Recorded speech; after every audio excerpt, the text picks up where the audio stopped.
Hi, I'm Mike from 1A Auto. We've been selling auto parts for over 30 years.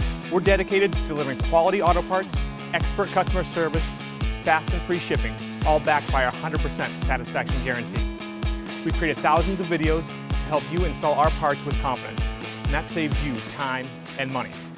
So visit us at 1aauto.com, your trusted source for quality auto parts.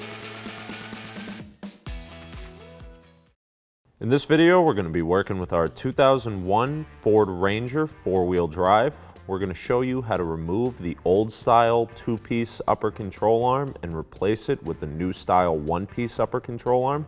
If you like this video, please click subscribe. We have a ton more information on this truck as well as many other makes and models. And if you need this part for your vehicle, you can follow the link down in the description over to 1aauto.com. Here are the items you'll need for this repair.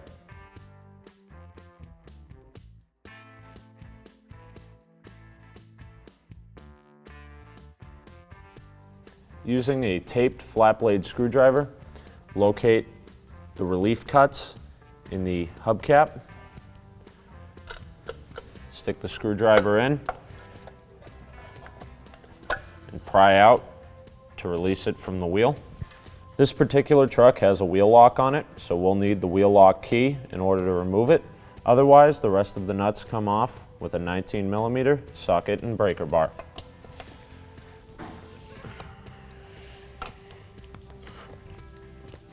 Simply crack them loose for now. Then raise and support your vehicle and remove the lug nuts the rest of the way.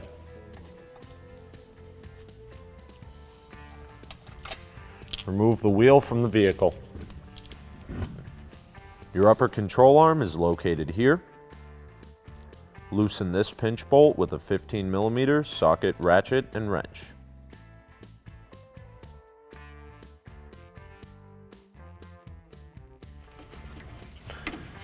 Bring the nut flush to the end of the bolt.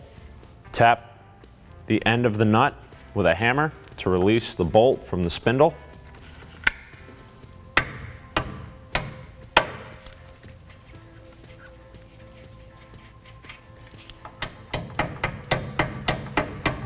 Once the nut's off and the bolt is exposed, you can try pulling it out or spinning it with a 13mm socket and ratchet.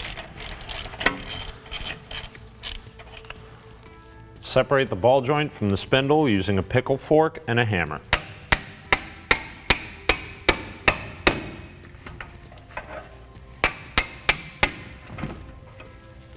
Remove this 7mm bolt on the mud flap. Using a pair of side cutters, we'll reach under these plastic clips. Be careful not to cut them. Simply grab it and pry it out.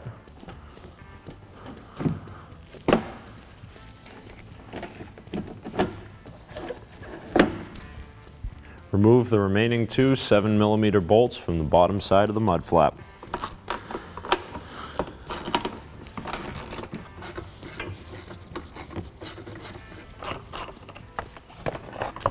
Remove these three 5.5mm screws with a socket, ratchet, and extension.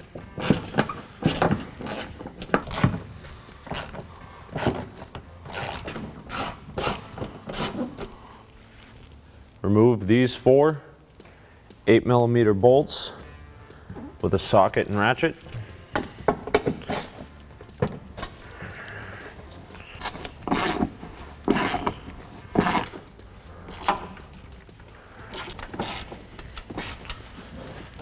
Remove this plastic clip at the back outer side of the fender.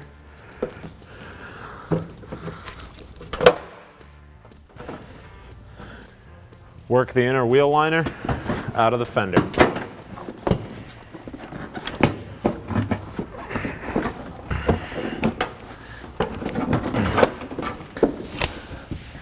Remove the vacuum lines on the vacuum reservoir inside of the wheel well.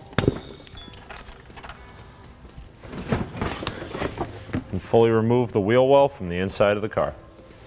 With the inner wheel liner removed, we can now access the two bolts at the back of the upper control arm more easily.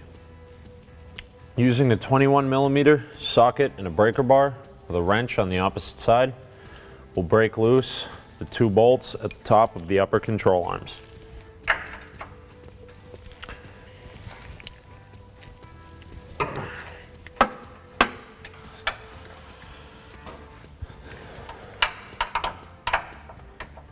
Once the bolts are broken loose, we're going to switch over to a ratchet to finish removing them.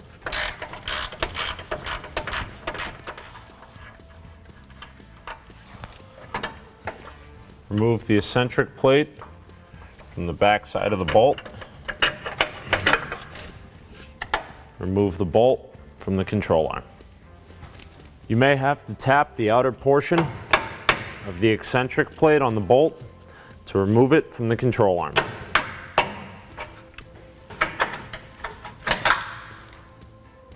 We can now remove our control arm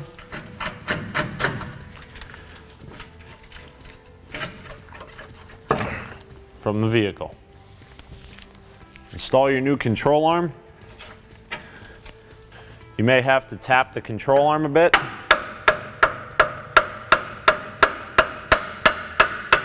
To get it to slide into place. And reinstall your bolts. Remember, the bolts go from the inside where the shock is and face out on each direction. Sometimes when upgrading to a single-piece control arm from the 2-piece style that was in the vehicle originally, you'll have to use what's called a cam or a camber bolt. You can see it has a flat spot here. What this is for is these special washers slide on there. You can see they are not centered on this bolt, so it would go through the slotted hole for our upper control arm. This would go on the opposite side, and they would sit inside of these ears here.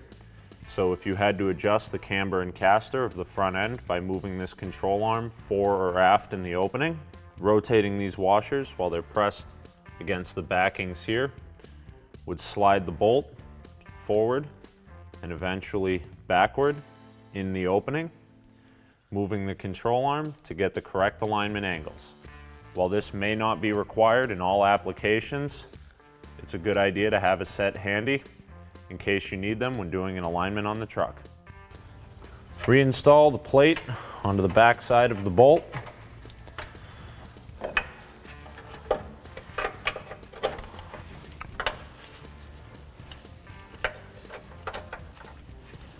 Tighten down the nut with a 21mm socket and ratchet.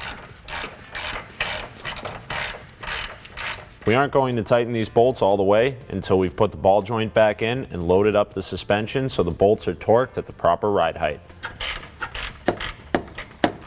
Line up the spindle.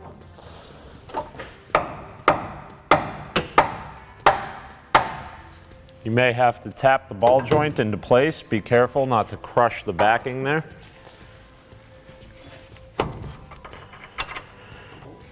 Reinstall the bolt and nut and tighten them down with a 15mm socket and ratchet.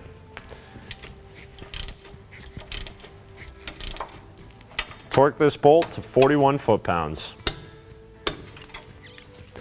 We're going to use a screw jack to press up on the bottom control arm to put the weight of the vehicle onto the suspension so we can tighten our upper control arm bushing bolts in place. If you're doing this at home on jack stands, you can do this portion with a floor jack. Once the weight of the vehicle is on the suspension, we can finish tightening down the top 2 bolts. Torque these bolts to 100 foot-pounds.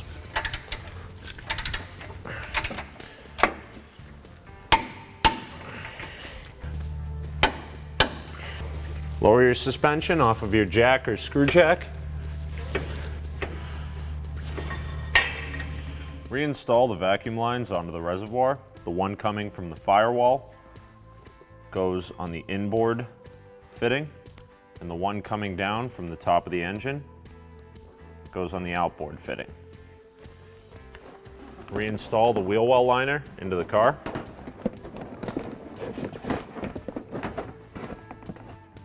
Reinstall the 4 8mm screws with a socket, ratchet, and extension.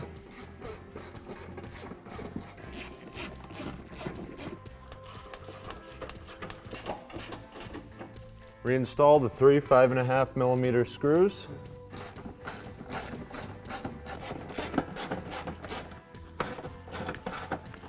Reinstall the bottom outside edge and place the clip into the opening at the bottom of the fender.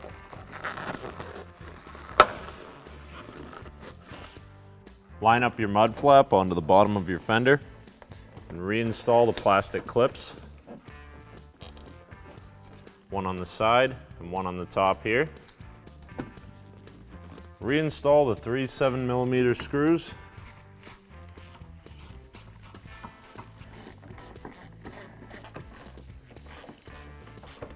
Reinstall the wheel and tire.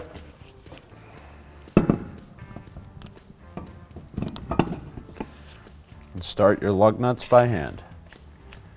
With the weight of your vehicle on the tires, torque the lug nuts to 100 foot-pounds in a cross pattern.